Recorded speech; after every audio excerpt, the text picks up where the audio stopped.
El podcast de Arcángel Clam. En defensa de los médicos.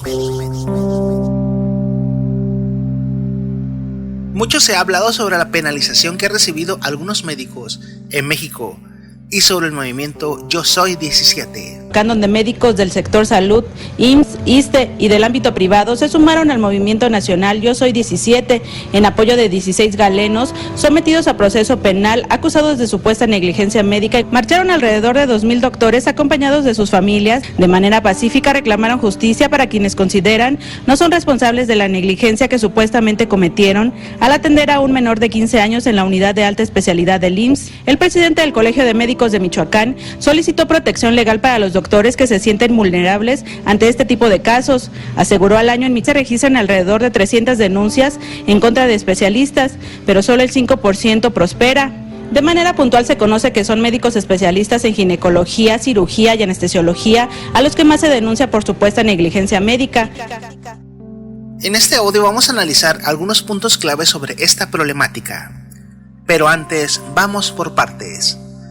Para entender de qué hablamos es necesario aprender un poco de teoría del delito, puesto que es obvio que los galenos no saben ni de qué los están acusando, o confunden aún más a la sociedad. Vamos a tratar de ser un poco más objetivos, y a lo mejor usted aprende algo en este audio. En los códigos penales comunes y federal mexicano existen dos clasificaciones del delito, las cuales son el delito culposo y el doloso. Los delitos dolosos son aquellos que contienen premeditación en su ejecución, es decir, que existe la acción y el ánimo de llevarlo a cabo, aun cuando esta acción no está perfeccionada. Por ejemplo, no es lo mismo querer matar a una persona con un cuchillo que matarla con brujería y esperar pacientemente a que muera. Por ejemplo, cuando se trata de matar a una persona con un cuchillo y no se logra, es un atentado o una tentativa de homicidio. Tampoco es lo mismo la exteriorización del acto a la ejecución del mismo. Por ejemplo, no es lo mismo amenazar y decir te voy a matar que llevar a cabo el acto, ya sea de forma física o intelectual. La palabra dolo tiene por significado el ánimo de provocar un daño en sí misma, es decir, que la persona sabe que existe un castigo pero aún así comete el tipo penal. Por su parte, los delitos culposos interviene en una relación de culpa, por eso se llama culposo, al cometer una equivocación grave, un error o una equivocación que lleve a la pérdida o el daño de un bien jurídico tutelado. El ejemplo más claro es cuando Fernanda entra a una intersección y omite el cuidado de hacer un alto en su coche, colisionando a otra unidad que viene en otro sentido, y muere uno de los tripulantes o existen daños materiales. En ese caso, y aun cuando la persona no haya tenido la intención, no haya tenido el dolo de cometer el delito, se le castiga por la omisión. En este caso es donde se engloban los delitos como el abandono de menores, ancianos, la omisión de entregar alimentos existiendo la obligación y los delitos en contra de los médicos, que es lo que nos ocupa el día de hoy. Ahora bien, nuestro Código Penal y nuestra Constitución atribuyen a los mexicanos determinadas prerrogativas antes de enfrentar un proceso penal, e incluso derechos dentro del mismo, entre los cuales están las fases para aportar las pruebas y ser vencidos en juicio para poder enfrentar una culpa. El artículo 14 constitucional interviene en todo nuestro sistema democrático y en todo nuestro sistema jurídico mexicano, puesto que asegura un debido proceso, mientras que el artículo 16 establece que las libertades y derechos humanos constitucionales no podrán ser vulnerados sin una orden judicial y un proceso seguido conforme a derecho. Y, de existir un proceso viciado o la amenaza de perder la libertad sin seguir el debido proceso, existe el control constitucional, asentado en el artículo 103, 107 y 133, que tradicionalmente se invoca mediante una demanda en un juicio de amparo directo o indirecto. Ahora, la teoría del delito en el sistema penal es lo que nos señala cómo y cuándo debe de existir un delito. Se divide en típica, antijurídica y culpable. La conducta típica es cuando existe un tipo penal perfectamente descrito, ante el cual se debe de imputar un delito. Nuestro artículo 14 constitucional señala que no podrán existir penas con prisión si no existe el tipo penal perfectamente establecido. Es decir, no pueden existir delitos por simple analogía. Antijurídica. no solo aplica a que debe de ser contrario a las leyes, sino contrario a la moral de la sociedad y los valores establecidos en la misma. Es decir, si no existe el tipo penal, aún así deberá existir un proceso o un castigo, si no es por la vía penal, por la vía civil, por medio de una demanda y la compensación por daño moral y el lucro cesante. Culpable. La culpa o la responsabilidad solo puede ser señalada por aquellos que persiguen el delito, es decir, el Ministerio Público. Sin embargo, el que define la culpa y la responsabilidad es él o los jueces, seguido de su debido proceso. Ahora, nuestro Código Penal o nuestro sistema penal contiene diversas excluyentes del delito. Entre ellas está la falta de un elemento de la tipicidad, la falta de voluntad del agente para realizar el delito o el dolo, lo cual lo convierte en un hecho culposo o cuasi delito del orden civil, la legítima defensa, la acción inevitable y algo que le atañe mucho a los médicos, cuando la acción del cumplimiento de un deber tenga como resultado la comisión del delito, pero de forma involuntaria. Criminalización del acto médico. El reclamo. Cuando los padres o familiares de un enfermo se enfrentan a casos de omisión de cuidado o mala práctica profesional por parte de un doctor, deben de exigir la indemnización por el daño moral que realiza el practicante por la vía civil, de existir los elementos del cuasi delito.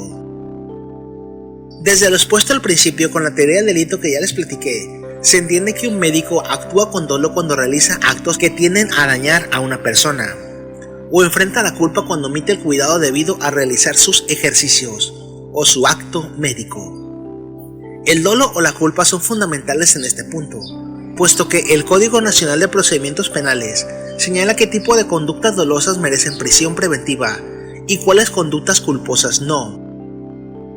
Los médicos aseguran que cuando se trabaja bajo presión y con la enorme carga y exigencia de trabajo no se actúa de una forma dolosa, es decir, que no se busca hacer un daño, sobre todo ante pacientes que llegan con urgencia a los hospitales con la presión arterial alta o a punto de morir en un accidente.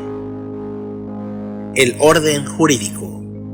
En México no existen tipos penales que castiguen la negligencia médica, la impericia profesional o el dolo. Solamente existen los tipos penales de homicidio y el de lesiones, ambos con la agravante de responsabilidad profesional. El dolo y demás se siguen por la vía civil. Las asociaciones que alegan que deben de instaurarse los tipos penales correspondientes deben de ser de primer mundo, o jamás han visitado una clínica de seguro social, puesto que desconocen las deficiencias y falencias de las mismas. Pero, ¿qué es el acto médico? El acto médico es un conjunto de acciones que recibe el usuario paciente en los servicios de salud. Son todas las acciones encaminadas a literalmente sacar al paciente de los hospitales, puesto que en México se le exige a los médicos que desocupen las camas o áreas de urgencia lo más pronto posible. Al acto médico le siguen factores negativos como la impericia, que es la falta de conocimiento o una práctica mal realizada. Generalmente se atañe no solo al desconocimiento o desactualización del médico, sino a las extenuantes jornadas de trabajo, tanto de médicos como de residentes o pasantes. La pregunta no solo sería si es culpa del médico solamente, o también es culpa del hospital y el nosocomio, que recibe a estos médicos o los hace trabajar tantas horas sin descanso. ¿Qué es la negligencia en medicina? Se define como el incumplimiento de los principios de la profesión médica. Lo que se debe de hacer ante el paciente y el acto médico no se hace, o sabiendo lo que no se debe de hacer, lo hace. Es el descuido, la omisión o la falta de aplicación o diligencia en la ejecución de un acto médico. El problema es que en el país el médico no trabaja solo. Depende de radiólogos, anestesistas, personal de laboratorio y enfermeras. Todas estas personas son vitales para su trabajo, y a veces este personal se dilata o falla, y el médico debe de iniciar tratamientos urgentes o ver morir al paciente. Y el gran problema en México es que los médicos están dejando morir a los pacientes con tal de no enfrentar responsabilidad médica. Según los legisladores que saben mucho, los nosocomios deberían de contar con unidades de terapia intensiva, medicamento y personal paramédico y especialistas en todo momento, antes de prescribir algún tratamiento o medicamento. Sin embargo, cualquiera que haya pasado por una clínica del IMSS o ISSSTE Sabe que a veces ni recepcionistas hay por la noche y que las áreas de urgencias están atestadas de personas, algunas sentadas en el suelo. En el caso que nos atañe debemos declarar las siguientes precisiones. 1. Tenemos un sistema de salud a punto de colapsar. Desde que se abrió el Seguro Popular y la afiliación universal, se amplió la cobertura de unos pocos millones a más de 20 millones de personas. Personal grosero y mal encarado que no quiere trabajar, pero que cobra enormes prestaciones. Aviadores, sindicatos que frenan la productividad de las instituciones, maltrato a internos y personal enfermero y médico, robo y desabasto de medicinas. Es ridículo que ahora que se puede tramitar las citas por teléfono e internet, las citas médicas para una consulta tarden más de un mes, e incluso las citas para especialidad o cirugías tarden más de 2 años. Y esto provoca el siguiente punto. 2. En México no existe la cultura de la prevención médica.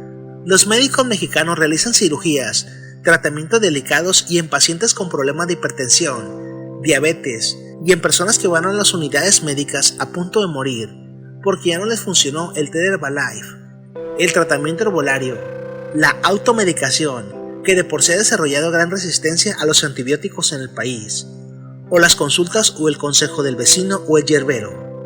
El mexicano no está acudiendo a las clínicas hasta que está muy enfermo o a punto de morirse. Y para los médicos que atienden estos problemas, los pacientes con esas condiciones son literalmente una bomba. Es un riesgo tratarlos porque no saben a qué se están enfrentando. No saben si van a tener choques anafilácticos, si van a tener reacciones adversas a medicamentos que ya consumieron, o si se estuvieron automedicando con otro medicamento y les ponen uno nuevo, y las personas simplemente entran en coma.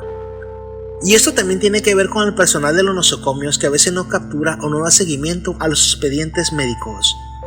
Porque hay personas que, por ejemplo, son alérgicas a la insulina y también presentan diabetes.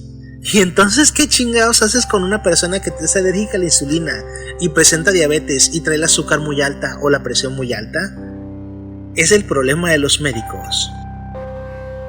3.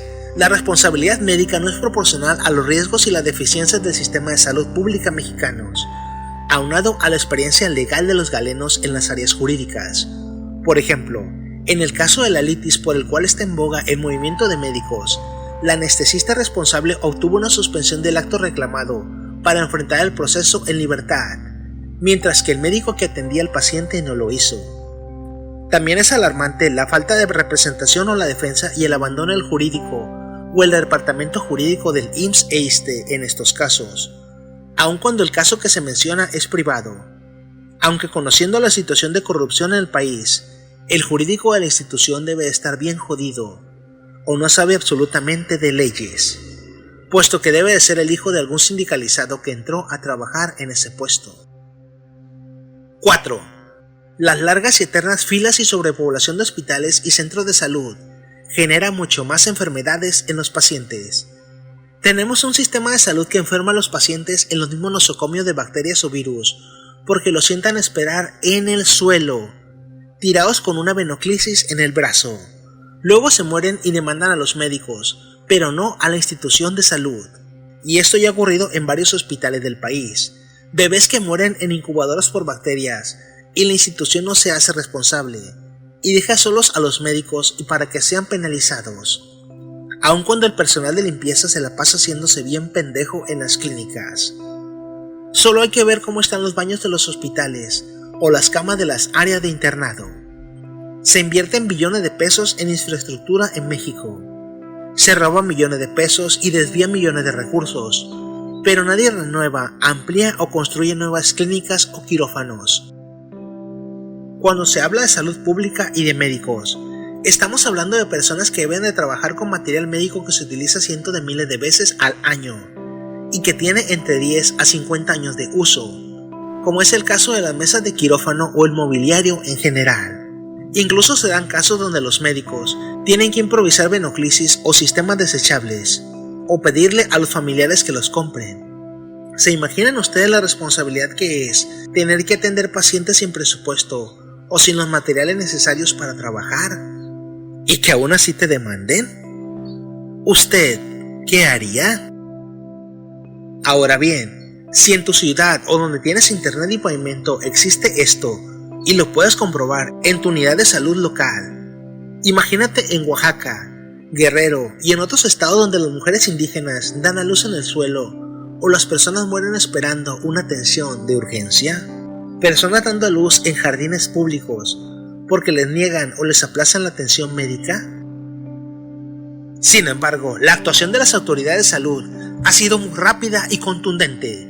Los nuevos reglamentos de los hospitales públicos prohíben terminantemente tanto a usuarios, a los internos, el personal médico y enfermeros que tomen fotografías de pacientes y se las suben a internet y se dan cuenta que son ellos, pueden ser despedidos o expulsados de las clínicas.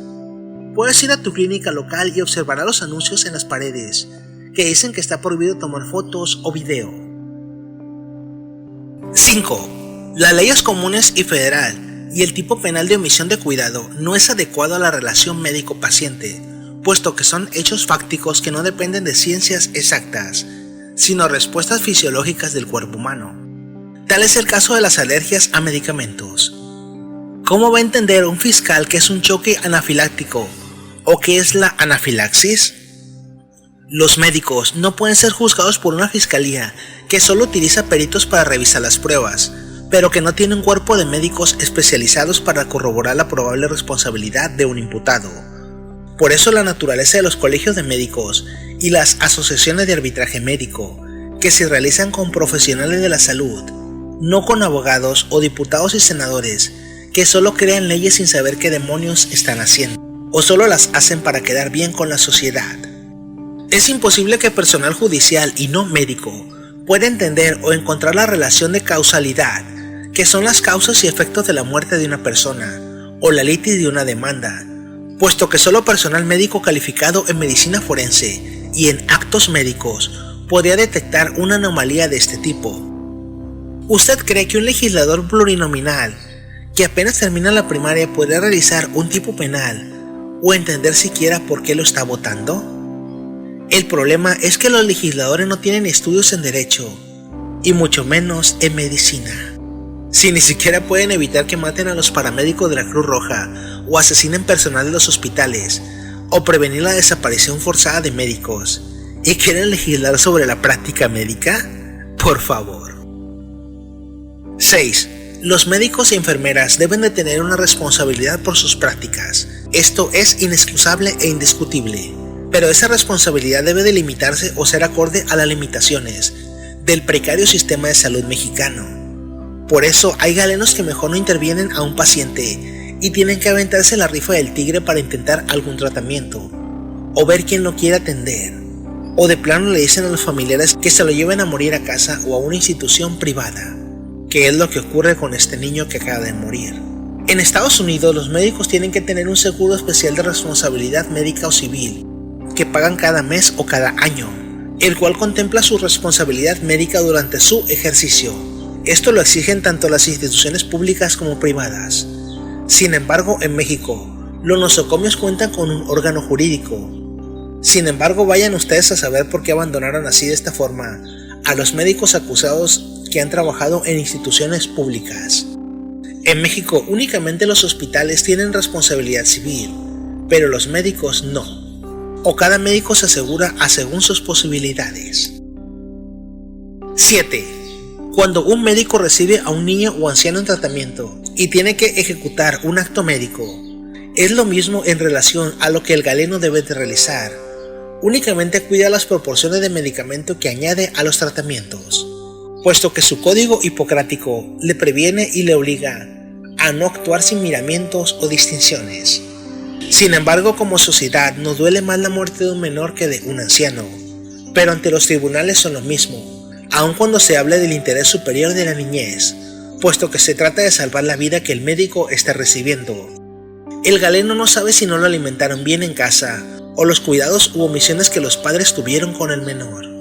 Los padres de familia y los familiares tampoco son conscientes de que si la persona presenta otras fallas o que si la persona consumió otro medicamento o tratamiento, puesto que un paciente puede ingresar por su propio pie y complicarse y morir por alguna falla, y los familiares creerán que el médico tuvo la culpa. pero nunca le echarán la culpa al hospital. El profesional de medicina tiene solo la obligación de aplicar su acto médico. Esa carga es enorme y gigantesca, y al parecer las personas no lo valoran. Por eso el noble escudo de Seguro Social es una madre en brazos, y esta sigue y seguirá siendo una institución única en el mundo, hasta el día que la privaticen y desaparezca. 8. Estoy de acuerdo en salir a marchar por mejores leyes, pero en contra de los delitos de cuello blanco y el bajísimo nivel de educación que hace creer a alguien que los médicos tienen la culpa de las muertes en los nosocomios, en lugar de culpar a los que ponen agua destilada en quimioterapias. Estas marchas deberían de ser en todo el país, pero exigiendo que haya más transparencia contra el robo y venta de medicamento. Nuestro sistema de salud mexicano está muy enfermo, y no es precisamente por culpa de los médicos, sino por el creciente número de deficiencias, el recorte de presupuestos y sobre todo el recorte de personal. Incluso la muerte del menor que está en boca de todos ocurrió en una clínica privada, porque la clínica pública estaba en paro por falta de personal. México es el país que menos invierte en salud pública y el que más le exige a los hospitales al dar seguridad universal sin entregar mayor presupuesto a los mismos. 9. En resumen, la noble carrera de Hipócrates vive en explotación y gran desprecio en el país.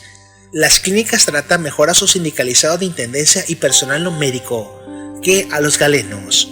Bajo o nulo salario, jornada de 12 o 13 horas, personas que consumen 10 litros de refresco a la semana, pero se quejan de que el pie diabético no les sana, o tienen hipertensión u obesidad y llegan con urgencia con la presión a 500 para que los salven y se mueren y denuncian. Resistencia a medicamento común por automedicación, instalaciones antiguas y obsoletas, servicios de urgencia y camas llenos y personas desesperadas con venoclisis en el suelo. Un sistema de salud pública en colapso por el abandono en que lo tienen, aunado al robo y desabasto de medicamento y el desvío de recursos. 10. El futuro de la salud pública en el país tiende a la privatización y el seguro de gastos médicos privado.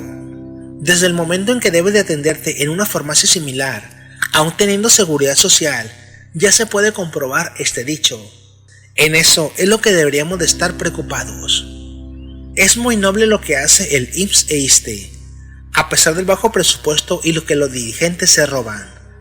Pero es más noble aún lo que hacen los médicos internos, los doctores, los médicos, los internistas, las enfermeras y los pasantes, con lo poco que les dan. Yo soy médico 17. Hasta pronto. Rubén Omar Sosa escuchó la lección de Maximiliana en un curso de terapia intensiva en Buenos Aires. Fue lo más importante de todo lo que aprendió en sus años de estudiante. Un profesor contó el caso. Doña Maximiliana, muy castigada por los trajines de una larga vida sin domingos, llevaba unos cuantos días internada en el hospital y cada día pedía lo mismo. Por favor, doctor, ¿podría tomarme el pulso? Una suave presión de los dedos en la muñeca y él decía, muy bien, 78, perfecto. Sí, doctor, gracias. Ahora, por favor, ¿me toma el pulso? Y él volvía a tomarlo y volvía a explicarle que estaba todo bien, que mejor imposible. Y día tras día se repetía la escena. Cada vez que él pasaba por la cama de doña Maximiliana, esa voz, ese ronquido, lo llamaba y le ofrecía ese brazo, esa ramita, una vez y otra vez y otra. Y él obedecía porque un buen médico debe ser paciente con sus pacientes. Pero pensaba, esta vieja es un plomo, y pensaba, le falta un tornillo. Años demoró en darse cuenta de que ella estaba pidiendo que alguien la tocara.